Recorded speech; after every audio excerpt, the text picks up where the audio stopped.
부족한 사람을 초대해 주셔서 감사드립니다. 제가 이 자리에 설 자격은 없지만은 그래도 제게 주신 하나님의 사랑 때문에 하나님을 사랑하는 여러분들과 함께 말씀을 통해서 하나님의 마음을 잠시나마 나눠보려고 합니다. 잠시 기도하겠습니다. 참 좋으신 하나님, 우리가 당신을 사랑하는 줄을 주께서 아십니다. 그 마음으로 간절하게 당신의 말씀을 기다리오니 미련한 저희들에게 성령을 허락하사 당신의 말씀을 깨닫게 하여 주시고 들은 말씀만큼만이라도 저희들 변하게 하여 주셔서 장차 하나님 앞에 서게 될 때 하나님의 사랑으로 이나마 서게 되었다고 구원하신 주님의 은총을 찬양하는 저희들 될 수 있도록 하루하루를 주님의 말씀으로 인도해 주옵소서. 오늘도 주신 말씀을 통하여서 주님의 마음을 나누게 될 때 우리의 마음속에 큰 기쁨과 위로와 행복이 있게 도와주옵소서. 이 모든 말씀 예수 그리스도의 이름으로 기도드립니다. 아멘.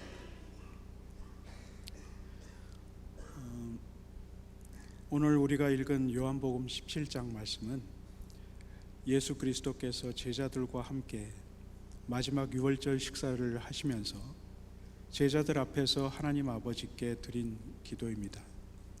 그 내용을 이미 읽으셨겠지만은 그 내용이 성격이 마치 대제사장이 그 자기에게 주신 무리들을 위해서 무리를 대표해서 기도하는 것 같다 해서 대제사장의 기도라고도 불리기도 합니다.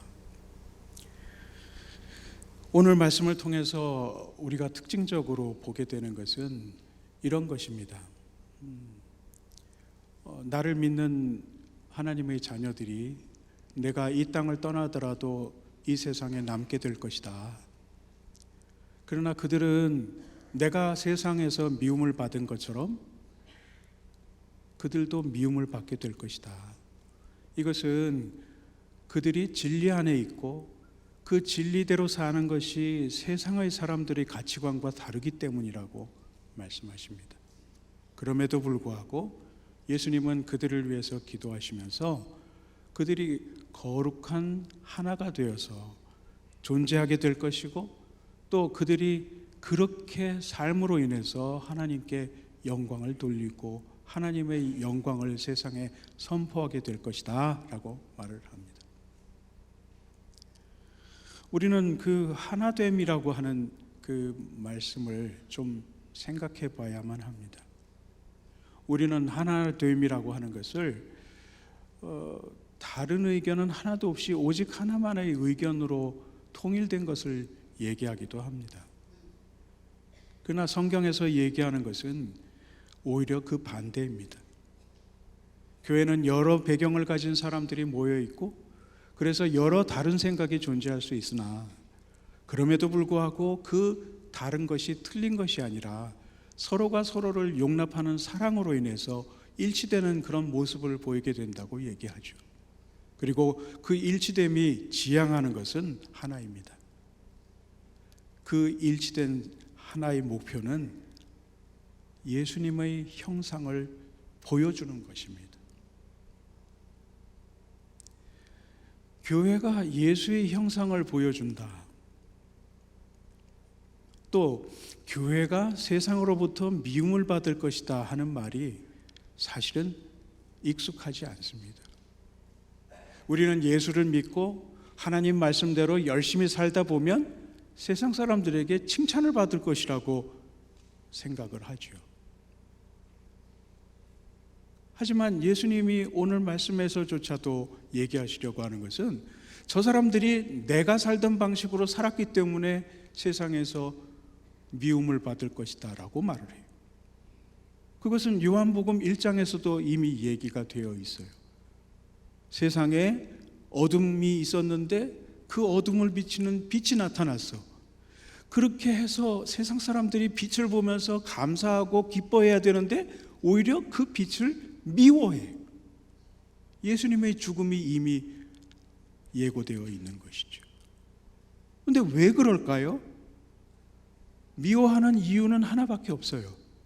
그들이 사는 모습을 보니, 예수님의 말씀을 보니 자기가 잘못 살았다는 것을 깨닫게 돼. 그게 부끄러운 거예요.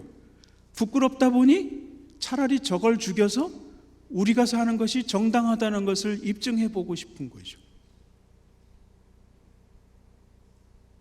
여러분, 우리가 예수 믿고 착한 신자가 된다고 해서 세상 사람들이 우리를 칭찬하지 않습니다.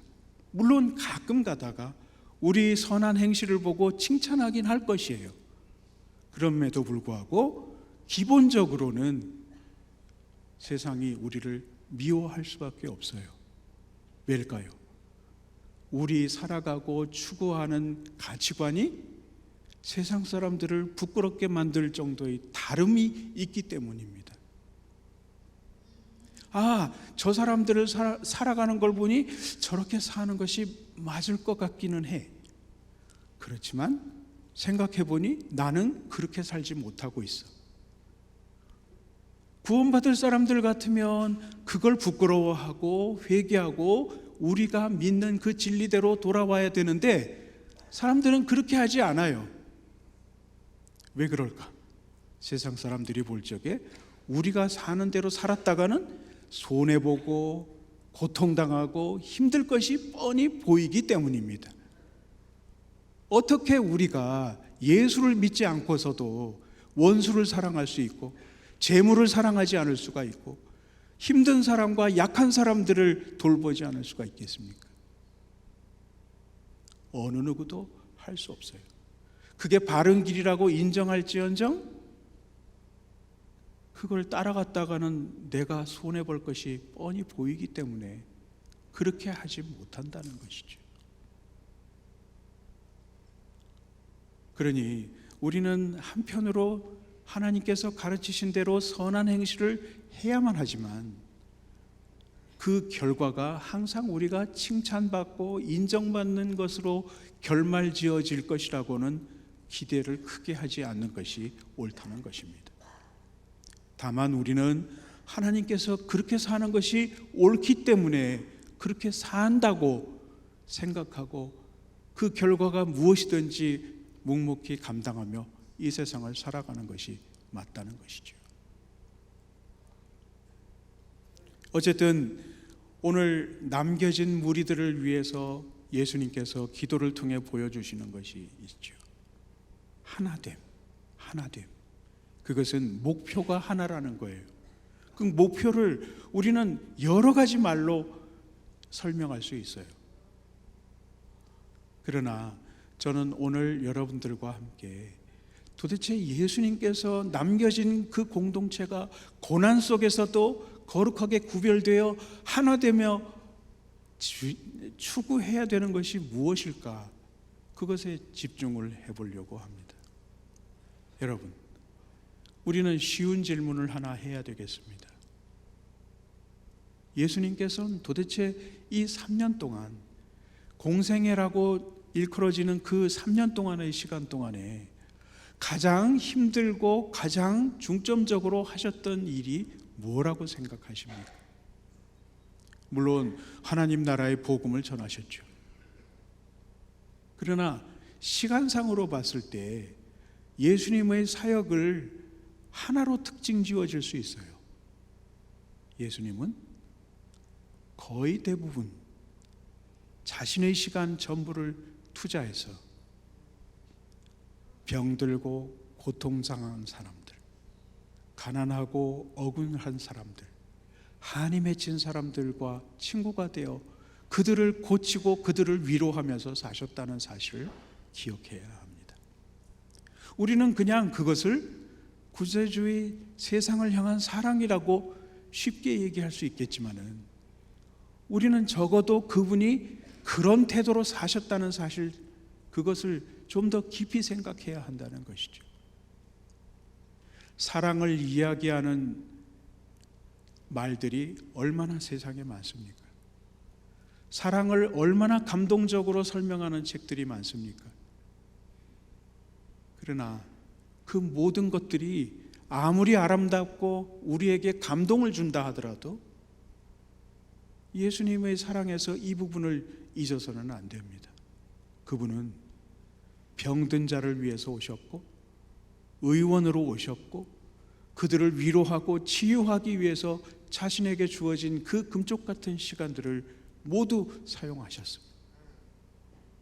그것 때문에 그분은 심지어 식사하실 시간조차도 아까워하셨던 분입니다. 우리는 여기서 사랑의 속성을 이렇게 설명할 수 있습니다. 사랑은 사랑하는 대상 곁에 늘 서 있으려고 합니다. 사랑은 다른 것보다 그것을 사랑하는 것을 더 좋아할 이유를 어떻게 해서든지 찾아냅니다. 사랑은 사랑하는 것을 자랑합니다. 사랑은 그런 면에서 일종의 편견입니다. 내가 좋아하는 사람이 나에게 작은 친절을 베풀면 너무나도 행복해요. 그러나 내가 사랑하지 않는 사람이 그런 비슷한 친절을 베푼다고 해서 내가 좋아하지는 않습니다. 그래서 저는 늘 교우들 앞에서 설명할 때 사랑도 편견이라고 얘기했습니다. 여기서 저는 여러분들의 양해를 얻고 제 어머니를 잠깐 설명을 하려고 합니다. 이미 돌아가셨지만은 1936년생이니까 아주 오래된 옛날 인물이죠. 근데 충청도 사람답게 좀 심드렁해요. 좀처럼 속의 얘기를 하지 않는 분이었어요. 제가 대학 다닐 때인가 언젠가 어머니가 이런 말씀을 하셨어요. 야, 내가 내 고향을 한번 가봤다.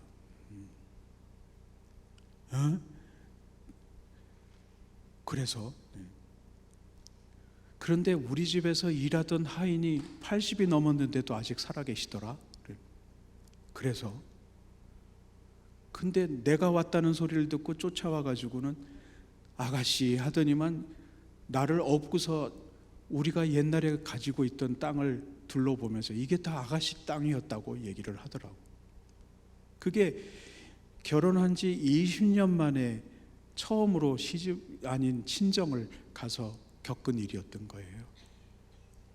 말하자면 어머니는 대단히 부유한 집안에서 귀하게 자랐다가 19살 때 사진 한 장 달랑 보고 지금 저희 아버지하고 결혼을 하셨던 거죠.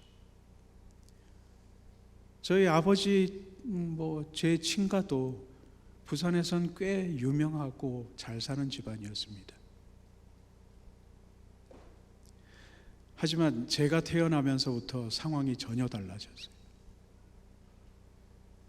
돌잔치를 세 딸을 낳고 나서 네 번째 장손을 얻게 됐으니까 그 잘 살던 집안에서 얼마나 엄청난 잔치를 준비했겠어요.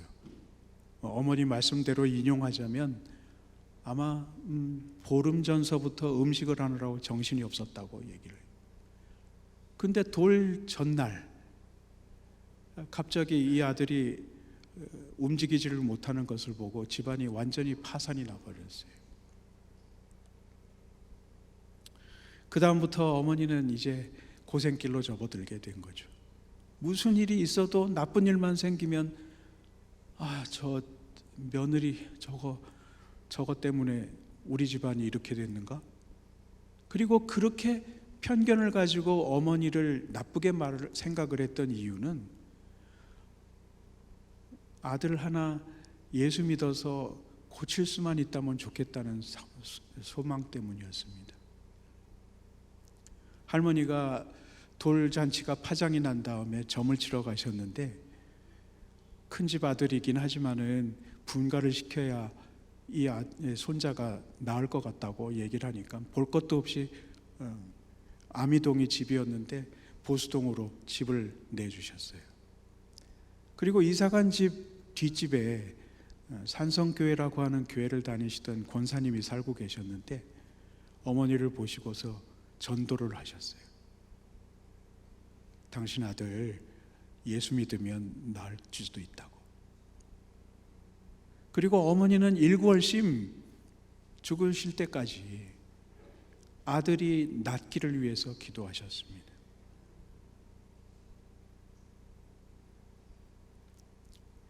그 아들에 대한 그 편견이랄까 편애가 얼마나 심했는지, 제가 94년도에 네덜란드로 공부를 하러 떠났을 적에 작은 아들인 제 동생, 6살 아래인 동생이 어머니를 모시게 됐는데 15년 동안을 어머니를 모시고 살다가 결국은 어머니와 헤어지게 됐어요. 이유가 하나예요. 좋은 음식을 먹어도 우리 네덜란드에 있는 우리 큰아들, 뭐 좋은 일만 생겨도 아이고 우리 큰아들, 이러니까 제 동생이 짜증이 나는 거예요. 15년을 모시고 살아도 일구월심 멀리 떨어져 있는 그 형을 좋아할 바에는 난 어머니하고 같이 못 살겠다고 분가를 해버린 거예요. 그때 어머니가 제 동생에게 한 말이 있어요. 야, 너도 아들을 낳아봤으니까 알겠지만은 네 자식이 네 형처럼 병에 걸려서 힘들어하면은 너는 어떻게 할 것 같았니? 부모의 마음은 이렇게 표현도 하지요. 10손가락 깨물어서 그 중에 안 아픈 손가락은 없다고 하지만, 그러나 그 자식 중에도 유일하게 가장 유독스럽게 사랑을 베풀어야만 할 마음이 가는 자식이 있어요. 그게 효도하고 듣기 좋은 소리를 하는 자식이겠습니까? 아니에요. 제일 약한 자식이에요. 제일 약한 자식을 부모는 더 사랑할 수밖에 없고 더 마음을 쏟을 수밖에 없는 것입니다. 그래서 우리나라의 말에 이런 말이 있지요. 가족의 중심은 가장 약한 식구에게 있다고. 얼핏 봐서 가족의 중심은 돈 벌고 열심히 밖에서 활동하는 아버지에게 있을 것 같죠? 집안을 잘 꾸려 나가시고 자식들을 잘 키우시는 어머니에게 중심이 있을 것 같죠? 천만의 말씀입니다.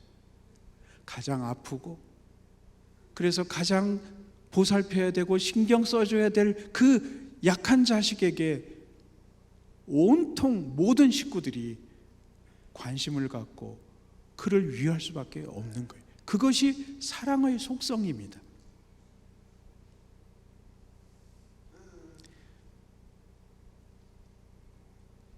이쯤 되면은 예수님께서 왜 자신이 공생애를 행하실 적에 하필이면 어렵고 힘들고 괴롭고 고통하는 사람들을 곁에 두셨는지를 이해할 수 있어요. 하나님의 사랑을 우리가 열심히 얘기해 본들, 우리 관심이 있는 곳에 우리가 가 있다고 한다면 그것을 진짜로 사랑하는 거예요. 제가 교인들에게 설교할 때마다 강조했던 것이 있습니다. 당신들 하루 종일 이야기하고 생각하는 것을 녹음기에다가 녹음해보라고.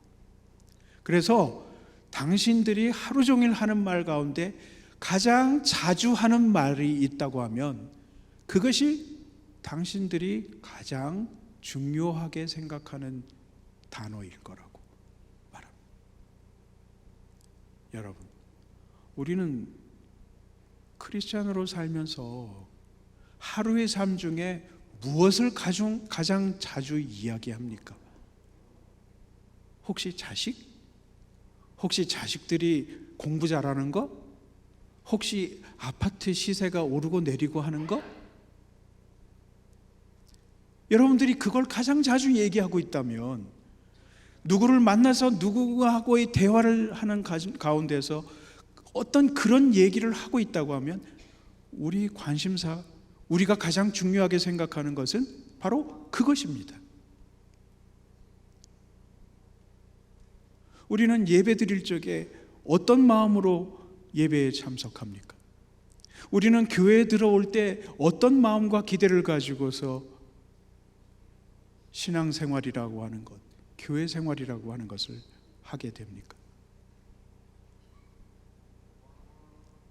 내가 가장 자주 접하고, 내가 가장 자주 쳐다보고, 내가 가장 자주 언급하는 것이 내 관심사라고 한다면 우리 교회의 관심사는 무엇입니까?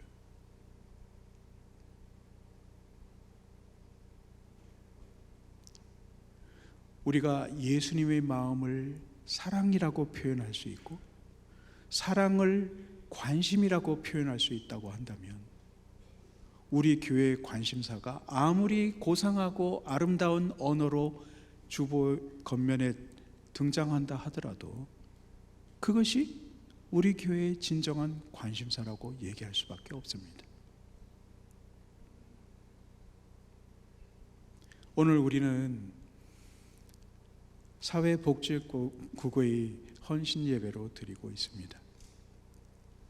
오시기 전에 정 목사님을 통해서 몇 번이고 전화상으로 사회복지국이 어떤 성격이고 어떤 활동을 하는지를 듣게 되었어요.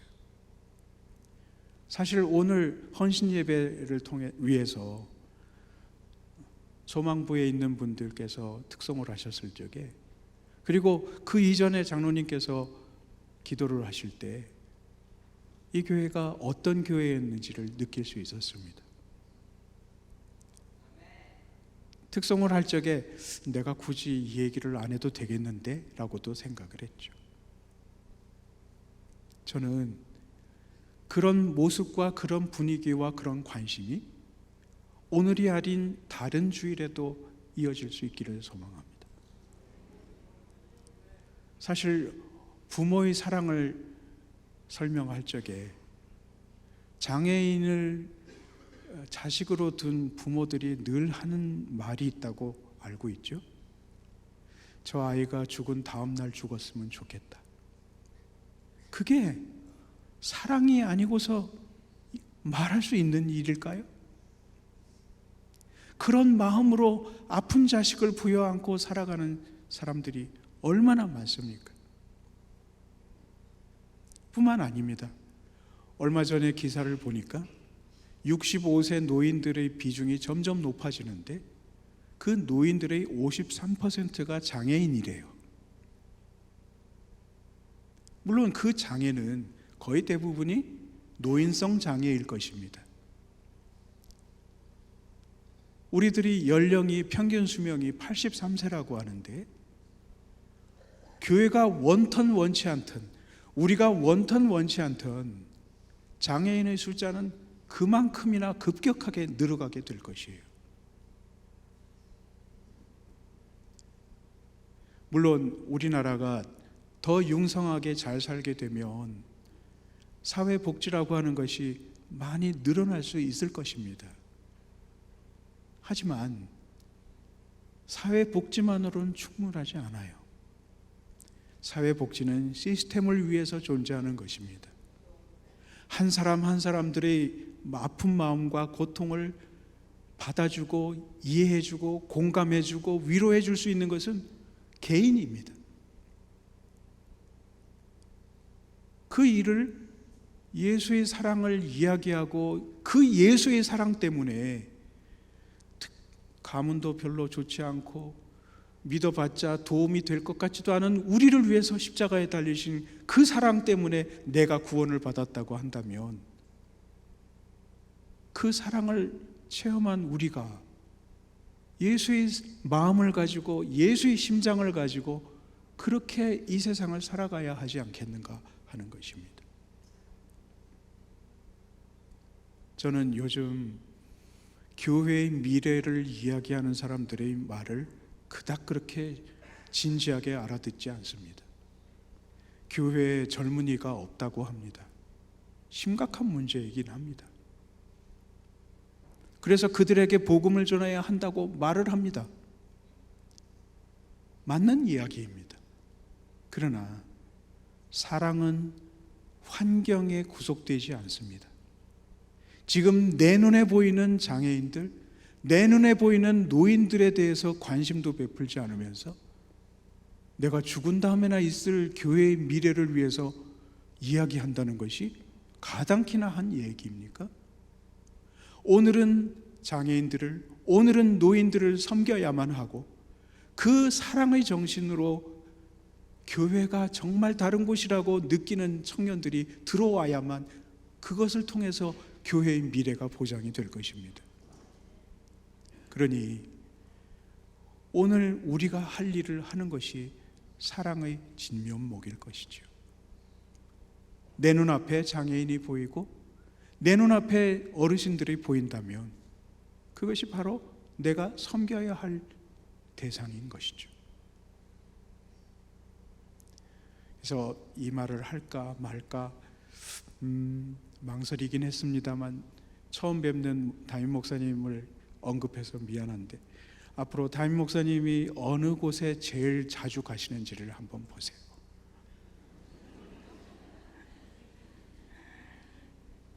거기가 담임 목사님이 제일 신경 쓰는 곳이에요. 소망부를 지나가실 적에 꼭 들려주시면 좋겠고, 늘 푸른 대학에 꼭 가셔서 밥도 좀 사주시고 격려도 해주시고 공경하는 모습을 보여주셨으면 좋겠어요. 그렇게 예수의 심장이 우리 안에 있을 때 나보다 더 약하고 나보다 더 힘든 사람을 향해서 내 눈길이 가고 마음이 가고 내 시간이 쏟아질 적에 비로소 우리는 사랑으로 하나가 된 공동체가 될 수 있다는 것입니다. 여러분, 예수의 사랑을 거창하고 힘들고 복잡하게 얘기할 거 없어요.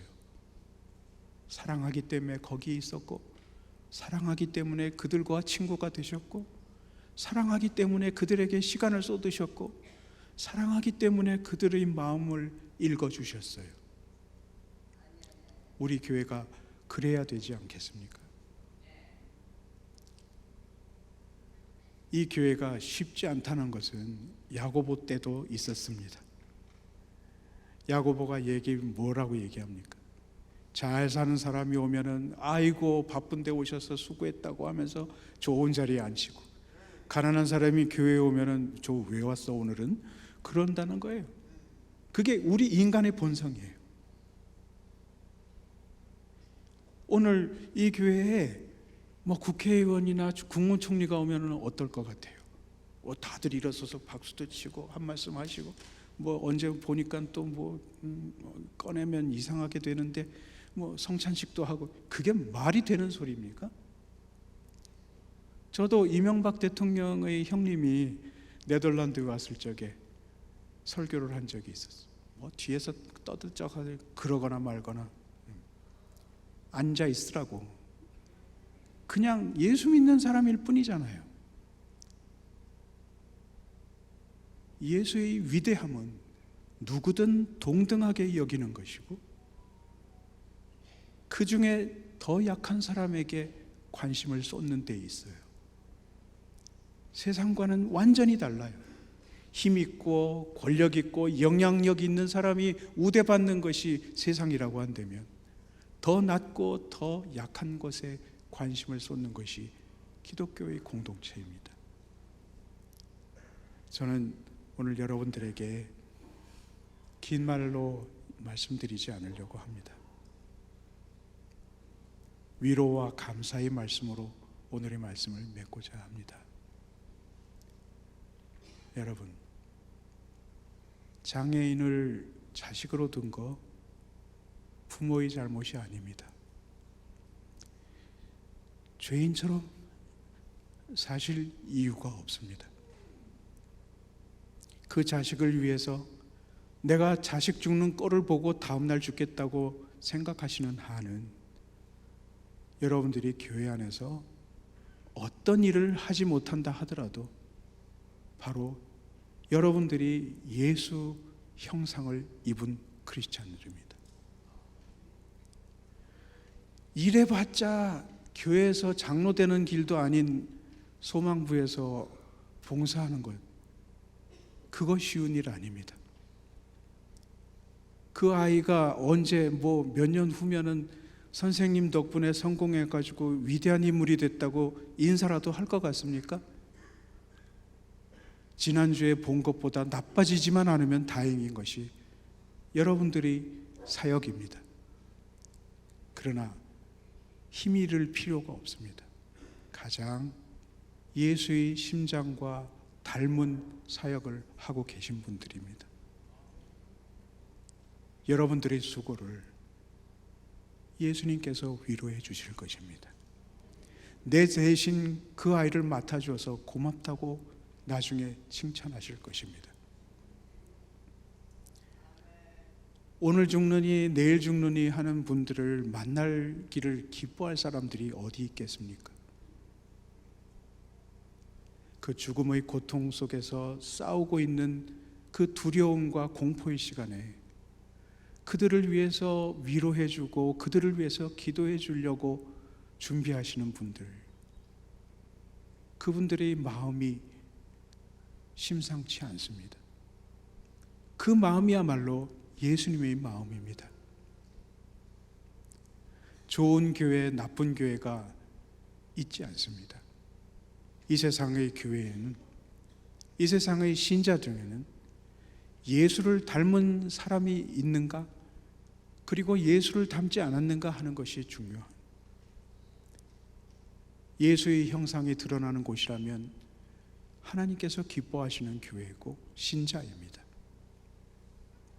약한 자를 향하는 것이 다만 선한 마음 때문에 일어나는 것이 아니라 하나님께서 우리에게 당신의 사랑을 우리에게 허락하여 주셨기 때문에 가능한 일이라는 생각하시고, 내가 저절로 약한 자를 향해서 시선을 보내고 그들을 향해서 몸이 가고 있다면 하나님께서 우리 안에 계신 것을 믿으시기 바랍니다. 그 어려운 일을 묵묵히 봉사하시는 분들을 위해서 기도해 주시기 바라고, 격려해 주시기 바라고, 여러분들도 그분들과 함께 그 일에 같이 해주셨으면 고맙겠습니다. 그 일을 지금까지 해오신 여러 교사들에게 진심으로 감사함을 드립니다. 저도 장애인이긴 하지만은 저도 장애인을 그렇게 좋아하진 않아요. 얘기하다 보면 답답해 죽겠거든. 쟤는 왜 했던 소리 또 하는 거야? 장애인도 장애인을 사랑하는 것이 쉽지 않습니다. 그런 일을 하시는 여러분들이야말로 하나님의 마음을 이미 갖고 계신 분들입니다. 마음껏 위로받으시고 마음껏 칭찬받으시고 마음껏 상급을 받으시는 여러분들이 되셨으면 좋겠고, 우리 교회 전체가 예수의 심장으로 나보다 약한 사람들을 돌아볼 줄 아는, 그들을 위해서 내 모든 것들을 헌신할 줄 아는 사람들이 점점 더 많아질 수 있기를 소망합니다.